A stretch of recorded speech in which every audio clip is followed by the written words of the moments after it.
দেশ গড়তে জুলাই পদযাত্রার অংশ হিসেবে জাতীয় নাগরিক পার্টির কেন্দ্রীয় নেতৃবৃন্দ আজ সমাবেশ করবে রাজবাড়ী জেলায়। তাদের আগমন উপলক্ষে জেলায় আইন শৃঙ্খলা রক্ষাকারী বাহিনী তৎপর রয়েছে।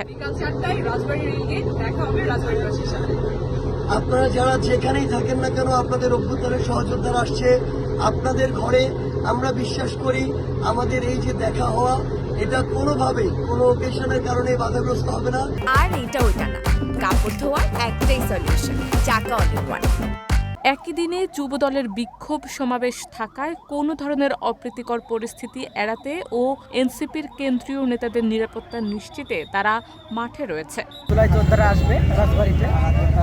আমাদের বৈষম্য ছাত্র আন্দোলনের পক্ষ থেকে আমরা তাদের অভ্যর্থনা কাজে সাহায্য করব এবং আপনারা দেখেছেন যে গতকালকে গোপালগঞ্জে আমাদের বিপ্লবী শহীদদের উপর অতর্কিতভাবে হামলা চালানো হয়েছিল।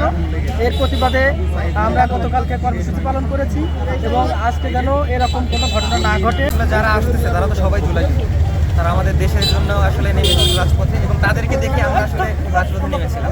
তো তারা একটা দলে যোগদান করেছে, ভবিষ্যতে আমাদের এখান থেকে যদি কেউ যোগদান করে এটা তাদের ব্যক্তিগত ব্যাপার। আপাতত আমাদের বৈষম্যে যারা আছে তারা বৈষম্য নিয়ে কাজ করবে, যারা এনসিপিতে যেতে চায় তাদেরকে আমরা সাধুবাদ জানাই। রাজবাড়ী শহরের গুরুত্বপূর্ণ পয়েন্টগুলোতে আইনশৃঙ্খলা বাহিনীর সদস্যদের উপস্থিতি রয়েছে। সড়কগুলোতে টহল অব্যাহত রেখেছে সেনাবাহিনী, পুলিশ ও র্যাব।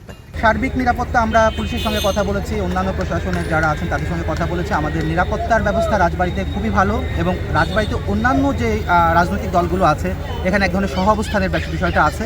তো আমরা কোনো ধরনের কোনো ঝুঁকি ফিল করতেছি না এবং আমরা মনে হয় যে এখানে খুবই সুন্দরভাবে একটা প্রোগ্রাম আমরা সম্পূর্ণ করতে পারবো। আজকে অধিকাংশ কেন্দ্রীয় নেতৃবৃন্দ এখানে উপস্থিত থাকবেন। আমাদের বিপ্লবী আহ্বায়ক নাহিদ ইসলাম, সদস্য সচিব আক্তার হোসেন সহ আমাদের রাজবাড়ির পুত্রবধূ ডাক্তার তাসলিম জারা, তারপরে আমাদের সামান্তা শারমিন, নাহিদা সোহারা নিভা, হাসনাত আবদুল্লাহ, সার্জিস আলম, নাসুদ্দিন পাটোয়ারি সহ একদম সকলে আসবেন। আর সভাপতিত্ব করবেন আমাদেরই রাজবাড়ির কৃতি সন্তান আমাদের জাতীয় নাগরিক পার্টির যুগ্ম আহ্বায়ক খালেদ সাইফুল্লাহ। এদিকে শহরের রেলগেটের শহীদ স্মৃতি চত্বরের সামনে এনসিপির পদযাত্রার সমাবেশ স্থল তৈরির শেষ মুহূর্তের কাজ চলছে। পদযাত্রা উপলক্ষে শহরের প্রধান সড়কগুলোতে ব্যানার ও ফেস্টুন সাঁটানো হয়েছে। শারমিন নিশু, ঢাকা পোস্ট।